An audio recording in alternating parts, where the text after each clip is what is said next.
I've been having a lot of issues recently with Vienna horn bells. So they're very difficult to make because of a couple things. One, I haven't made too many horn bells successfully, right? Or one piece, I've made a ton of flares, those are easy, but one piece horn bells are hard, especially when they're made of really lightweight material. So this one, I'm really disappointed this isn't gonna work. This one is the first bell I made with a new change, and it is an insane result. This is just freshly bent, so has the pitch in it. And I knew it wasn't gonna work before I bent it, I just wanted to try and see. But my bends now are absolutely immaculate. I have never had a horn bell bend this fine. Even sander bells that I bend have issues with pitch, especially because of the teeth cause little stress points. Sometimes they can even crack. But with my type of seam and the new drawing process that goes on before I final spin, the bends are coming out really, really, really good. But the reason this bell didn't work out is because of the Garland. So the Garland actually looks pretty good. But what happened was right here, you can see, what happened is you can feel a line where the Garland presses into the bell right there. I just can't. I can't fix that. Maybe someone can, but I can't. So what I'm gonna do with this bell actually is I'm gonna make a sample model of the Ullmann Natural so I can have that on the wall here for reference. And it just will have cosmetic stuff, but that's no big deal. I'm never gonna wanna sell this one,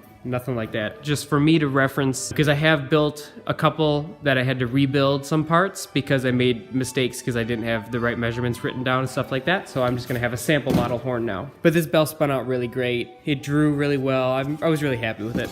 But since this bell, I've had about 3 more attempts and they've gone pretty poorly. I'm having a lot of issues with Garlands. I think I got them worked out and this bell should work. I'm getting very good with horn bells. Just for reference, I went through the same process with trumpet bells, and I want to make it very clear that I'm still getting quality horn bells that I send out on instruments. The reason I'm behind on this horn is because I'm taking the time to make a horn bell that's good enough to put on this horn before I deliver it to the customer. I would never take that bell, finish it out, put it on a horn, even though it has some pretty glaring error on it, and then act like it was all good. So I don't do that. This is just a behind the scenes look at the process that I go into to fix some of my issues. The first problem I was having was my old bell pattern for French horn.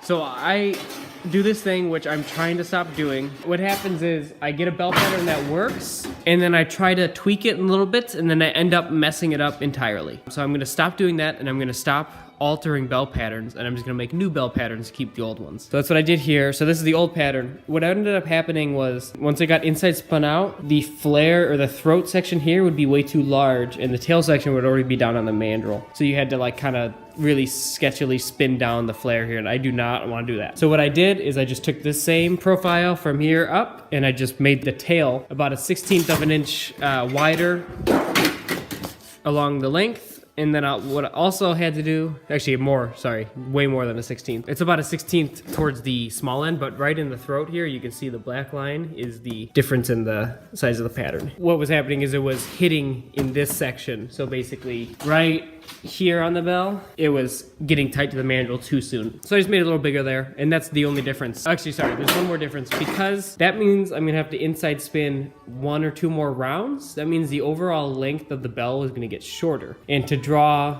the Ullmann, I need, you can see it stamped there. Ullmann, I need 36 inches. I'm gonna change that to 36.5 because I can take it. And then for the Super, which is my Olds mandrel, it's an inch longer than the Ullmann. So that's gonna be 37.5, approximately. We'll see when we make one. I actually have a bell ready to go on that one, but I'm not gonna do it because I don't have time. But I made the pattern, you can see the line at the end of the new pattern, about an inch longer, just to give me some extra room, because there's nothing worse than spinning out a fresh bell, going to draw it, and you're short on your pattern, so then you have to do some really annoying spinning. I think I got that worked out, so that's good news. My new pattern should last, should be good. Only thing I might do is add a little more wing onto the flare. I'm not 100% sure yet. The horn I'm gonna make off of the Super mandrel is 020 thickness, which is much easier to work. That's what all this stuff is. 020 is kind of the standard. For you metric people, it's like 0.5 millimeter. It's actually a little more, like half a thou more. Kind of the international standard, which is such a weird thing to say because there are really no international standards. But it's a very common thickness. It's my standard thickness, at least. The Ullmann Vienna horn bells are 016, which is 0.4 millimeter. 016 is very, very hard to work. I mean, when you buy it as a sheet, it's nothing. And you might say, how does 4,000ths make that big of a difference? But it really does. Here, this is 280, not 260, but same thing. It's so much stiffer. way stiffer. And actually, you can see the difference between 280 and 260. 280 is much more yellow. I'm just playing with 280. I might use it for my rotary trumpets just to make them a little different than everyone else, but I'm not going to claim that it makes them better. Just do it for fun, you know? So this is the new pattern. This one's just about ready to be brazed. I got to do a little bit more touching up on the fold, but I got the notch put in. And I'm actually gonna go ahead and I'm gonna braze that notch, just tack it there to give me a point, because this 016 is really hard to fold. But that's what Vienna horns need. They need a very thin bell, at least our reproduction Vienna horns. We built one with 020, and for a natural horn, it doesn't really quite work. For a pumping horn, it actually works quite well. I like it. But the main issue is the Garlands, and I talked to some friends, and I think we got to figure it out. I mean, we already did a horn bell video. I'm just gonna kind of go through the differences in the new process. So this is an updated process horn bell video. So basically all the folding, all the brazing, all the hammering and inside spinning is the same, but the drawing and final spinning and putting the garland on is different. So we'll check back in for that. Okay, so I wanted to film all of this, but I forgot. I built this horn a while ago, and I'm not happy with it, so I'm not sending it out, so I'm building another one. This one's just gonna stay here, or maybe I'll sell it to a school or something for a discount. A couple things I'm just not happy with on it. I misread my prints, so the angle of where the slide sits is not right to the bell, and that affects the overall length and all that shit. So it still plays really well. And there's a couple cosmetic things I don't love on it. It's okay. Building another one, this one's turning out really great. Nothing wrong with this one at all, which is awesome. And to make sure that that doesn't happen again with the different length stuff, I'm actually building a sample horn that just will be here for reference. I gotta polish the inside out. I might not even do it since it's just a sample horn. This one is a bell I had made, and then when I put the garland on it, indented, so you could feel a little line around the garland. So it will never be sold as a horn because it has defects. But for me, a sample horn that I can have a horn finished assembled for reference will be really nice. Helps me standardize everything. I built this fixture. So actually this is a fixture that came out of the Bach plant. Got it from a colleague, but I built this fixture and it's f***ed up now because I messed with it, because I took it apart. But I wanted to have an assembly fixture for these horns since I'm making a lot of them. And the Vienna horn, I could build a Vienna horn off of what's here right now. It's the same thing up until this point. And then you add different second branches and all that. But I got this fixture done and I was mounting horns on it. And then what I was trying to do with this is I was trying to make a streamlined process that would make everything perfectly consistent. And I found, even as I was building the fixture, I was cheating the fixture. So like if a part wasn't bent perfectly in plane, because when you bend a bell, it's hard to get it all in the same plane, but you can get it really close just by, you know, messing with it by hand. But one of the bells, the flare sits here, like it sits like this. Don't dent it. Yeah, so this is all gummed up here. It's holding it up in the air. But so horn sits like that. And this bell did not touch on this point properly, but another bell did. And what I was doing, I was cheating, I was shimming up there instead of, you know, when you bend the bell, checking it in a fixture, which that's what I'm going to be doing. I'm going to have fixtures at every step, not a main fixture that everything gets assembled on. Because the reality is, all of the bells are not only going to bend different, you know, down this center line, which this one, you can see, it's not kinked over or anything. It's very straight. It's just slight differences. But they'll bend different lengths. Like the length I measure is from standing on a flat table up to the inside of the bend here, and you'll get them plus or minus 1/8 of an inch easy, if not more. Does not work because I built this fixture and I immediately tried to cheat it, and I just don't want any part of that. Because that's how you build inconsistent horns without knowing why they're inconsistent, instead of realizing that every horn's going to be different and building that horn to match itself off of what I have now is a really consistent bell bend due to my new fixture and the new process. I don't want to have this be the cause of my issues because I'm not making the horns true to itself. Anyways, these are the last two branches. I just soldered the other slide leg and the ferrule on. So this 2 branches I'm doing now, this one that comes out here, matches the ferrule up there, and then the long branch that comes up here. One of the other reasons I wasn't happy with this horn is you can see that tenon is outside the body, and that's not good. And it's very easy to bump it, and it's not what it's supposed to be. What we're gonna do is I'm gonna buff these, get them ready to mount, degrease them. I already trued the ends and ready to like this goes in that ferrule. I matched them, scraped them out, all that, soldered here. Yeah, you can see, focus. So these are rolled tube hats, not soldered on. I like them. They're easy to do. Maybe I'll do a video about that if people want it. So go buff these, degrease them, and then we are gonna mount them on And then the last thing, there's 2 braces to put on. So this cross brace, and then this tenon brace, and the tenon itself, which I gotta go make. So we'll get that going. Oh, sorry, and I gotta do this brace, but I'm waiting on material to come in. I have the leaf and the socket ready to braze, so we'll do that. So yeah, let's start with this. Go buff them. Whee! Look at these bells. People are gonna be so shook at how unsafe I am when I buff. Yes, I do wear respirators sometimes.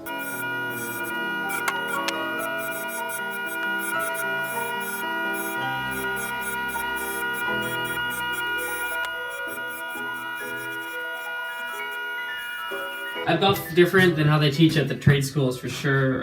You can see my gloves get a lot of compound on them, and I wear holes through my gloves. It's because I like to touch the wheel with my hand when I'm holding a part up to it, because I find that it gives you a more stable surface to actually apply pressure. A couple things, like when you are going to the end of a tube, either of these ends, you don't really want to buff on the end of the tube, because then you're going to mess up your fits, and you're even going to dish out material, because this is a square cut right now and I filed it square. But if you buff on that end, it's just going to buff it away and leave a weird, you know, thin spot and gap for solder to bubble in. So I actually just cover the end with my thumb when I'm going up to it. And then you go right up to it and you touch your thumb and you stop. So you can see right around the joint there's still a little bit of sanded area, but it doesn't matter because that's going to get buffed when you go to clean up solder anyway. So no need in doing it twice just to mess up your fit. And also, when you're buffing, what you don't want to do is take the tube like this, and you never want to catch the tube because the wheel's rotating. You don't want to catch the tube like that on the wheel, because then you're going to lose your part or bend your part out of square. So I just cover the end and I don't buff the end. Here, it's a little different with the slide tube, because I could, if I really needed to, I'll do it later with the Dremel. When I'm cutting sanding lines out, I'm going perpendicular to the wheel. But then when I want to get an actual color, you know, cutting and coloring does not have to do with what your compound is. This is at least how I think about it. Cutting is actually cutting out sanding lines or getting that surface up to a polish, and then coloring is taking that surface and cleaning it. So when I'm coloring, and I'll do the same, this is how I buff with red rouge too, is you go parallel with the wheel. You want your pipe parallel to the wheel so that you're buffing in the direction of the airflow. And then what that does is that gets you a real luster on the surface and gets rid of all the, well, it doesn't get rid of them, but it does not leave little micro scratches like going perpendicular does. But I can go so much faster perpendicular, so I go perpendicular and then I finish off with the parallel passes. And like you saw, I'm touching the wheel with my hand and I'm just letting the tube flow through my hand along the wheel. It's important. I haven't thrown parts in a long time because of that. Now we got these. This one I still have to do a cut on. I'll cut that real quick. I don't have my table saw here. I got this one, but I don't have the right blade for it. So I'll just do that with the X-Acto saw. Look at all those horns. Yeah, let me cut this one. I need to bring my table saw over, but honestly, I'm too lazy. I've got so much stuff I gotta do. I'm so behind. So now I'm gonna file it square.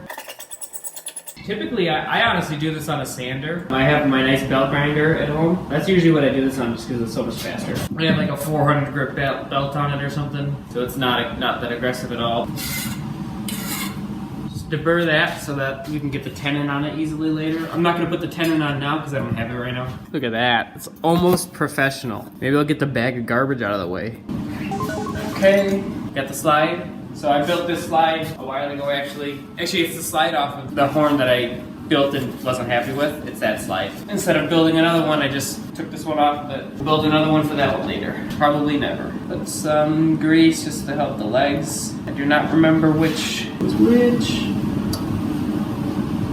That one feels right. I hate slide grease so much. It gets everywhere. If anyone has like a way to apply slide grease to a slide without having it slide grease itself everywhere, give me a call because I need to know. So then we got the part. So these have to get lapped in later. They're pretty tight right now. Nothing really wrong with it being tight, but especially on a historical horn like this, if they're not loose, people will throw a fit. Got that. So I got this in plane with the first branch here. You can see that. Yeah, I like it there. I gotta scrape this one out. It's important to keep your scraper sharp. I mean, I'm guilty of not doing it. It really does help. And also, when you scrape something out or do any filing, make sure you like tap the end of the tube so that you make sure you get all the filings out of the area of the solder. Because if solder sticks to that, and then over time the solder decides it doesn't want to stick to that, it's pretty annoying. Oh yeah. Yeah, I love that. Oh, that's so good. Oh my god, that's so good. Yep. Makes me feel good. Trying to get it to sit where it should. Have good contact everywhere. It's currently not. It's touching somewhere it shouldn't be. We're down the middle of the bell over here, and then it comes over and it goes behind pretty evenly. The two ferrules line up really well. So what I'm going to do is I'm just going to solder in the second branch, so the smaller one, and then that'll give me the opportunity to take the other one off and double check the fit. So I'm not going to solder it into that ferrule, I'm just going to tack it up top.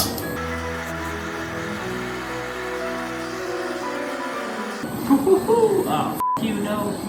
I'm just trying to get the solder to flow where I want it.